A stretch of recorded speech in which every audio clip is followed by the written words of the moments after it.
close to maybe a year and a half. And there's a lot of reasons why, but mostly I got kind of lazy, and Shawn and I both work full-time, so it's hard to find time to dedicate to not only making videos, but also editing them. And Shawn and I had planned to get back at it at the beginning of this year. Here he comes on the tractor. And we've just had a lot of stuff go on that has kind of kept us from being able to do that. So this video is meant to give you an update and hopefully kick us off on doing more regular videos. So I'm going to take you down here and show you what's going on. Shawn is getting ready to hook up the tractor to the bush hog, and there's an area down in the big field that he is going to kind of clean up a little bit, and when we get down there I'll tell you why he's doing that.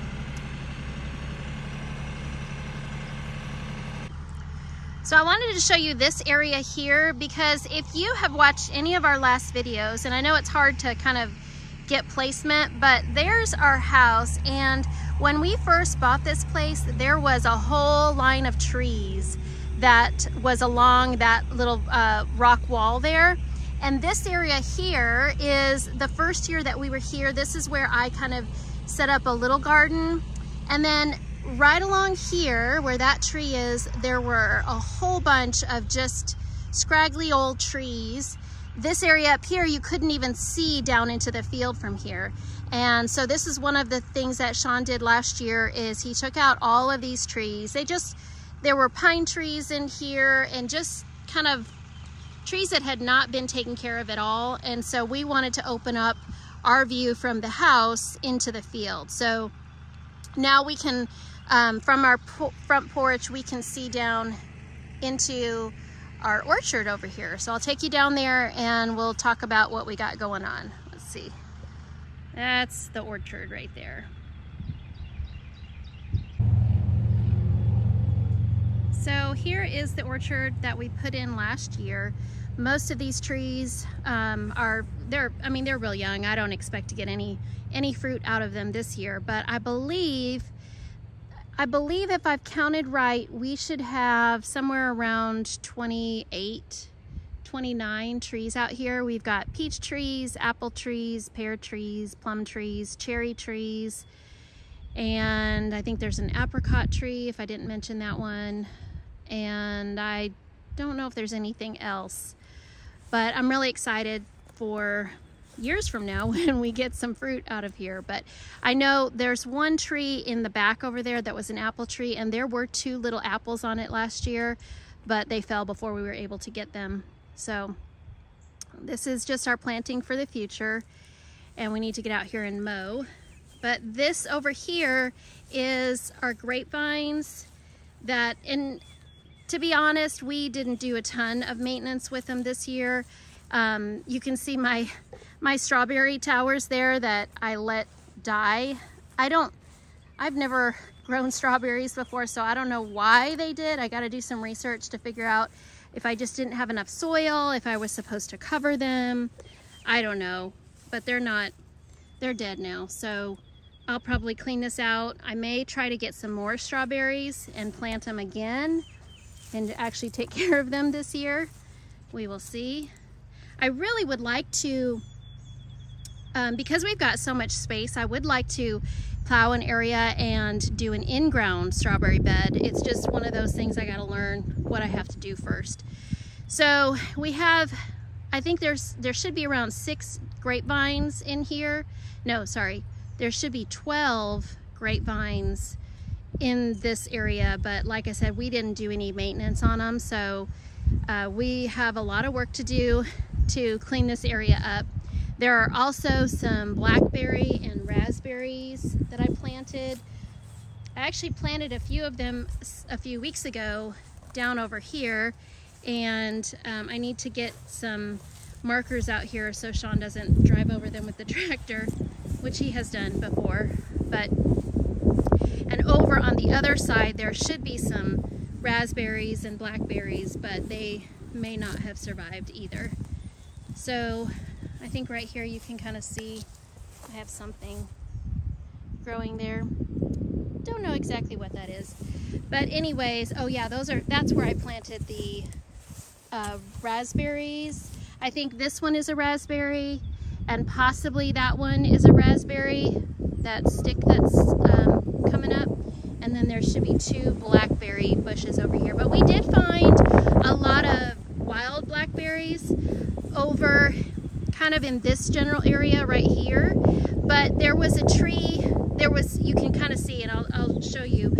We had several trees that had grown over, they fell over, they were right along the creek line, and they fell over in this field, I don't know, years ago, before we ever owned the property. And they were still alive, but they were just dropping their fruits and seeds and growing up and just taking over our field. So Shawn worked really hard last year on cleaning up as many of those trees as he could, which you can see this is kind of still the remnants of it. He just needs to light that on fire one of these weekends. And the tree is still alive there, and we've got lots of firewood, but at least we opened up the field. So you can kind of see just how much field we have. You can kind of see the top of the barn down there. And another thing that we did this year, this used to be our property line. This tree line right here, there's a creek down there, and that used to divide our property from this neighboring property over here. And over there they had, I want to say it was like 66 acres, and they just used it to graze their cattle. But back in 2023, towards probably October, November time, they put it on the market to sell, and we didn't know. I think we knew it was for sale, but maybe, I don't know, maybe we didn't know. But anyways, long story short, they put it out on the market. It didn't sell as a whole piece, so they broke it up and they sold it in parcels. I think it was 10 parcels, something like that. And the week before Thanksgiving, we got a text from another neighbor that was telling us, hey, just so you know, the property that is right next to you is selling, and they're gonna be putting houses on it. And so we looked it up immediately and found out that one of the pieces, there was only 2 left that had not been put under contract. One of the pieces that was left was this piece that neighbors our property.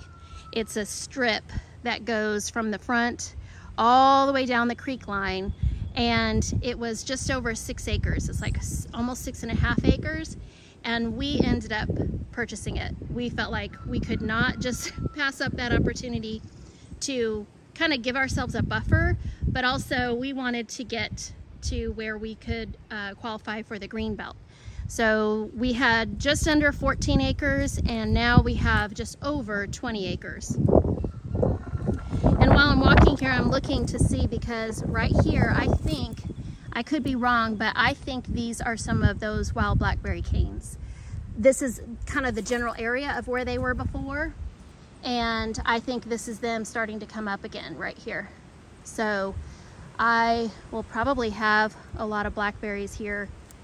I don't know if it'll be this year because these were all cut down. I don't know, does it take a whole year? But yeah, I think that's what I'm seeing here.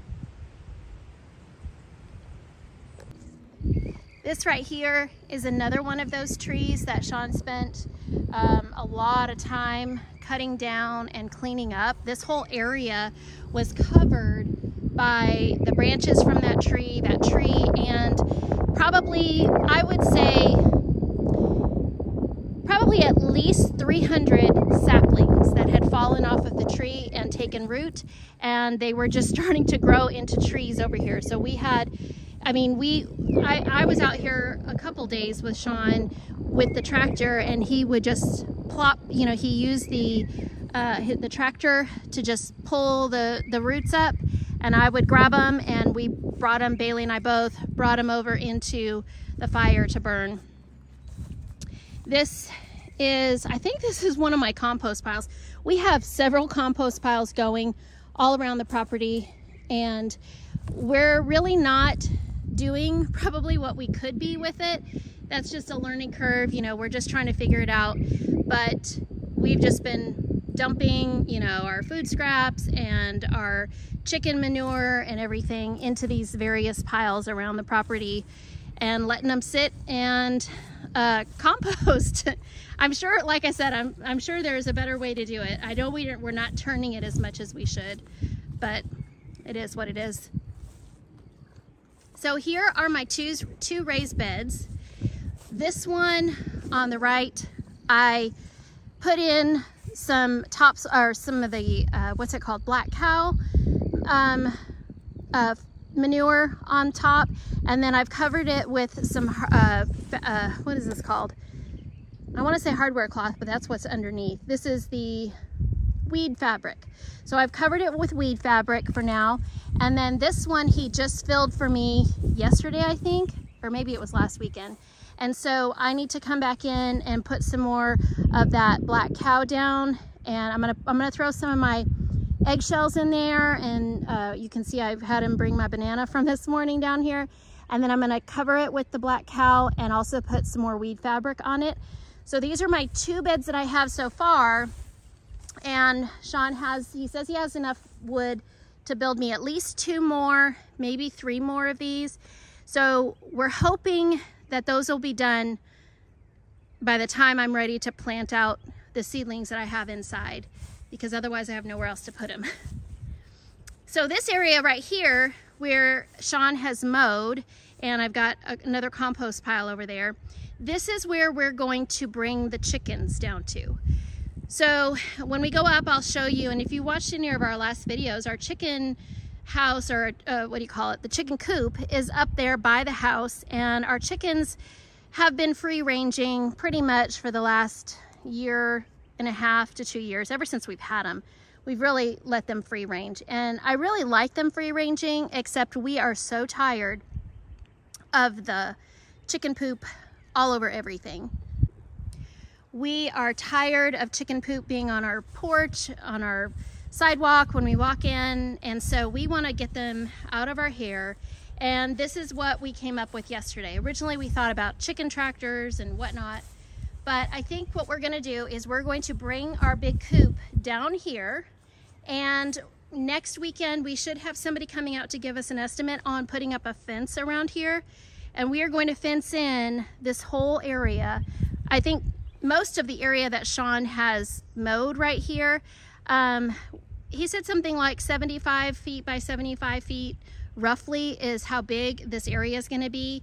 And so what we're going to do with that is we're going to fence it in, we're going to bring the coop down, we're going to let the chickens have the fenced area, as well as one of our dogs. So if you watched any of our other videos, and at the beginning of this one you might have seen Harley. We have 2 Great Pyrenees. We have Harley and Maverick. They're litter mates. Maverick right now is up in a kennel that we have up by the house, and they alternate. They take turns on duty. So right now it's Harley's duty. She's free, she's running around, and she's protecting our chickens.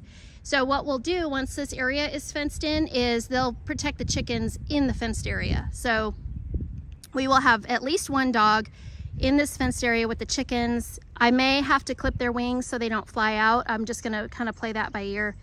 But then it's also gonna be next to my garden. So as I'm, you know, coming up with scraps and whatnot, I can give them right to the chickens. And that will get them away. And if you look, you can kind of see it way up there. That is our coop, the red building that you can see through the trees. And you can see the kennel right there. That's where Maverick is right now. And so the dogs do a really good job of being on duty and protecting the chickens. And then when they're in the kennel, they rest and they sleep, and they kind of enjoy their break. We've gotten into a real good routine with it, and the dogs know to expect it. So that's what the plans are for this area of the field. And I wanted to show you this compost pile. This is one of our original compost pile. It's looking really good, I think. I know we've put in here, We've put the chicken manure, we've put our food scraps, we've put all sorts of stuff in here. And this farm actually used to be a horse farm. So the soil is really good as it is. But like I said, we've got several compost piles going around the property. And we'll get better the more we do it. So as I take you back up towards the house, I wanted to show you, this was another area where we have those wild blackberry bushes. And so they're starting to grow up again. Last year, I think it was last year, when they were ready to be picked, if you know anything about them, there's stickers all over them. And so it was very hard to get in here and pick any of them. And it was actually hard to reach them. So what Shawn did was he had the bucket on the tractor, and Bailey and I sat in the bucket, and he brought the bucket over and kind of lowered us into the bushes. And we both had little buckets in our laps, and we could pick as many as we could and try to keep the stickers off of our legs. It was fun, but it was definitely interesting. We might have to do that again this year.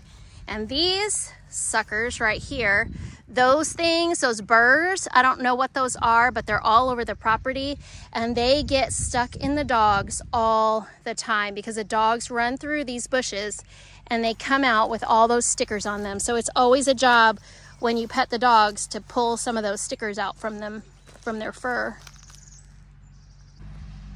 I was just going to show you kind of a little bit better view of the field, and Shawn's down here bush hogging it. Our neighbor, we have a neighbor that lives across the street, and I don't know exactly how much property they have, but they're cattle farmers, and they used to, the first couple years we lived here, they would bush hog this whole field. Before we had anything planted or growing down here, they would bush hog this whole field for us and just keep the hay for their cows. And so we've told them that now we've got so much going on down here that we don't want them to bush hog it for us. So that's why Shawn is bush hogging right now, just to kind of clean it up. But again, we've kind of planted stuff all along this field, so it's not just a one sweep motion. But they are gonna bush hog that side, the property that we just purchased. They came through and they fertilized it with some horse or cow manure, because we told them we don't want any synthetic fertilizers or anything, because the creek, the animals drink from the creek and stuff. So they did just some cow manure over there, and come Memorial Day, they will bush hog that whole 6 acres over there for us. Here we are coming up on the back of the property. Our rooster in there is crowing like crazy. At last count, we had 28 chickens, including 2 roosters. And we have 13 baby chicks that are in a brooder right now inside the house. And we're gonna be moving all of them down to the new area down there. That right there is Vader. He is one of our roosters. And we have another black copper Moran rooster around here somewhere. So part of the update here is an update on why we've been away from YouTube for a while. In addition to working full-time, I have had some health problems recently. If you can tell, my left eye is not quite what it used to be. And to make a very long story short, the gist of it is, at the beginning of February, I had a procedure done on my eye that sparked an infection, and it was a severe infection that actually has taken my sight in my left eye, and it's just been an adjustment. It's been a long recovery process. I'm happy to report that for the past month or so, I've been back at work. I had to take close to, I want to say 6 or 7 weeks off of work. And during that time, I was literally sitting in bed with my eyes closed. There's nothing like eye pain. If you've ever experienced it, that's what I went through for 6 or 7 weeks. And the last month, thankfully, I think we've gotten this infection under control, and I felt good. I've been back at work, and it's been nice to kind of get back into the swing of things. But now that I'm kind of like, I'm getting into a new normal, I'm experiencing just that frustration of not being able to see out of my left eye anymore. I've had to switch from wearing contacts to now glasses because I only have one good eye, and if I'm gonna keep it, I need to have as much or as the least amount of trauma to my right eye as I can.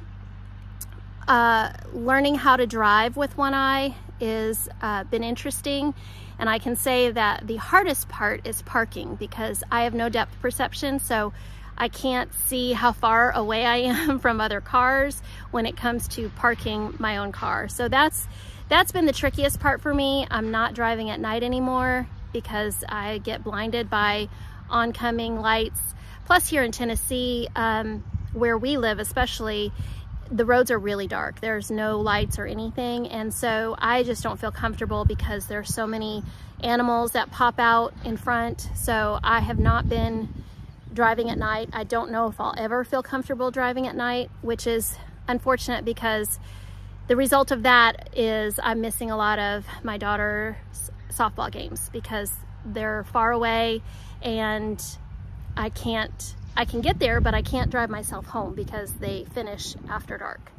So that has been definitely why a lot of the maintenance out in the field, a lot of the things that we wanted to do have not been done on the house here recently, because our focus has kind of been, for me anyways, it's been healing, and for Shawn, it's been obviously taking care of me and making sure that that I'm on the mend. So if my eye looks funny, which it does, it's because it is shrinking, and it is pretty much just shutting down, saying I'm done. At some point here in the future, I've been told I can get I think it's called a sclera shell. I don't know if I'm saying that right, but it's essentially like a souped up contact lens that will be painted to match my right eye, and it will just sit in my left eye so that I don't have this going on. You can, if you look closely, you can kind of see that this eye is smaller than my right eye, and it will kind of fill in some of that size difference. And it will also, again, this eye is now blue and there's no pupil that can be seen. And so obviously it will take away some of that kind of oddness that I have. And that's what's next for me. My doctors do not think that I'll get my vision back in my left eye, and it is definitely something that I'm trying to get used to. But I'm also praying for a miracle because I know that my God can do anything.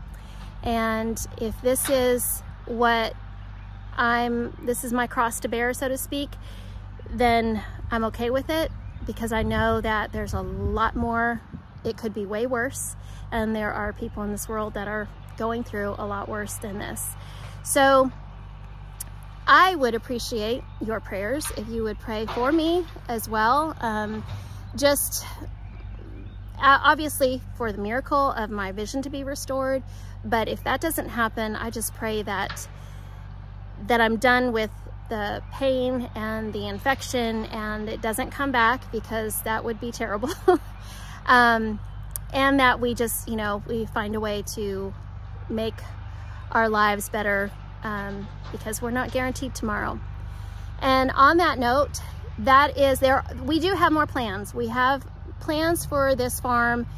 We have things that we are planning to do here. I'm not going to speak on them now because we have talked about so many different things since we've started this YouTube channel, since we moved into this house, because we keep changing our mind. Holy cow, that is Shawn behind me just making all sorts of noise. Anyways, we've changed our minds many times on what we're doing with the farmhouse. Never really with the property, because we love this property, but what our plans are for the actual house. I didn't show it today because there really has not been a lot. I mean, we've done little things to make it more comfortable for us, but we haven't made major improvements, major changes to it, because we're still trying to decide. And so I'm gonna wait, instead of telling you what our plans are, I'm gonna wait and just show you what we do when we do it. So I hope that you come back. I'm sorry for us being gone for so long, but I hope you come back. I hope you pray, and we will see you next time.